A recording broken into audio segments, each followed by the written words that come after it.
Bamako. Aujourd'hui, quand vous regardez ce qui se passe, c'est qu'on a le sentiment qu'on veut punir le Mali. Je crois que c'est ce qui n'est pas acceptable. Parce qu'il y a eu des coups d'État dans des pays de la région.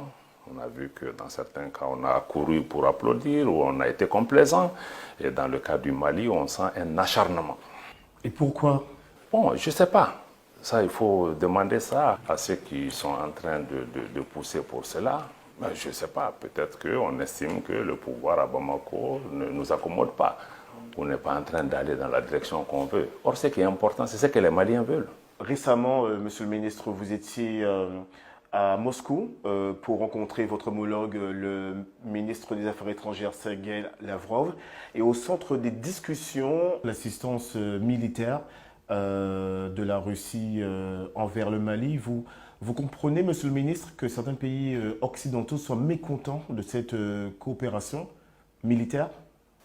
Pas nécessairement. Ce qui est incompréhensible, c'est que certains pays estiment qu'ils peuvent dire au Mali, un État souverain, avec quel pays le Mali peut traiter ou ne pas traiter. C'est ce qui est inacceptable. Naturellement, ce sont des partenaires, ce sont des pays qui ont des investissements au Mali. Je comprends qu'ils soient préoccupés par certains aspects, mais je crois que certains pays pensent qu'ils ont le droit de mettre un droit de veto au Mali. Je pense que c'est ce qui choque les Maliens. Je crois que ce qui préoccupe et effraie certains pays occidentaux, notamment la France, c'est cette éventualité que le groupe Wagner puisse remplacer les troupes françaises. On parle notamment d'un éventuel contrat à 10 millions de dollars par mois. Qu'est-ce que vous avez à dire par rapport à cela? Nous l'avons d'ailleurs dit à nos amis français. Et ils reconnaissent avec nous qu'il n'en est rien, qu'il n'y a pas de contrat, mais ils nous disent que oui, bon, c'est vrai qu'il n'y en a pas, mais vous avez l'intention.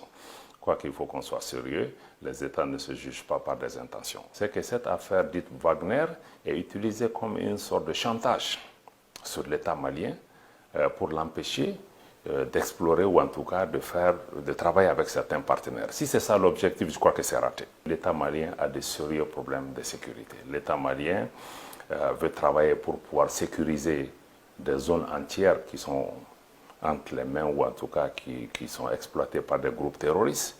Nous sommes en train de renforcer les capacités des forces de défense et de sécurité du Mali sur la base de nos moyens propres. Nous voudrions qu'on puisse nous aider par rapport à ça.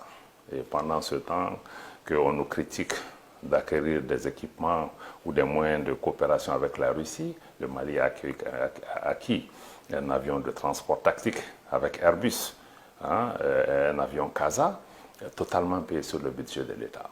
Donc il y a juste une technologie, une composante qui est utilisée, qui est un transpondeur, qui permet de localiser l'avion, qui ne fait même pas 2% de cet avion, qui est bloqué. Pour des raisons que nous n'arrivons pas encore à bien déceler, depuis le 6 août, cet engin aurait dû être livré. Nous sommes aussi dans une compétition mondiale. Est-ce qu'on veut que le Mali s'asseye, que les terroristes viennent nous prendre à Bamako? Est-ce qu'on peut lutter contre le terrorisme avec des bâtons? Donc le Mali a des problèmes. Le Mali a besoin de s'équiper, le Mali a besoin de renforcer ses capacités pour faire face à cette menace. C'est un message, Monsieur le ministre, que je pense que vous envoyez à certains de vos partenaires, notamment la France. Est-ce qu'aujourd'hui, vous considérez toujours avoir été abandonné par Paris? Sur 5 bases militaires de la France au Mali, il y a 3 qui sont fermées.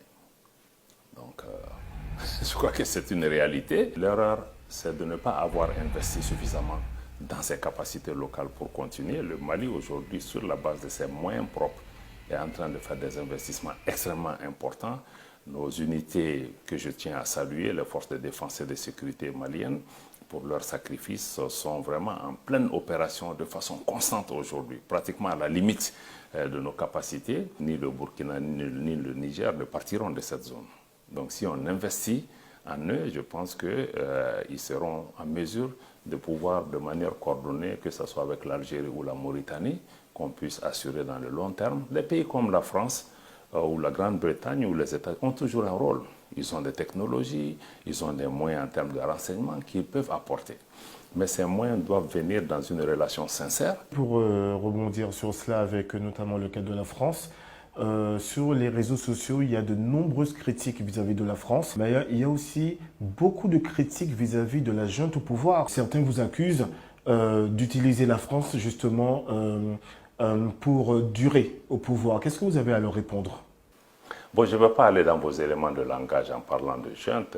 Il y a une transition politique au Mali, avec sans doute des militaires et des civils. Il n'y a aucune intention de rester au pouvoir au-delà de ce qui est normal. Naturellement, les élections seront organisées dans un délai raisonnable.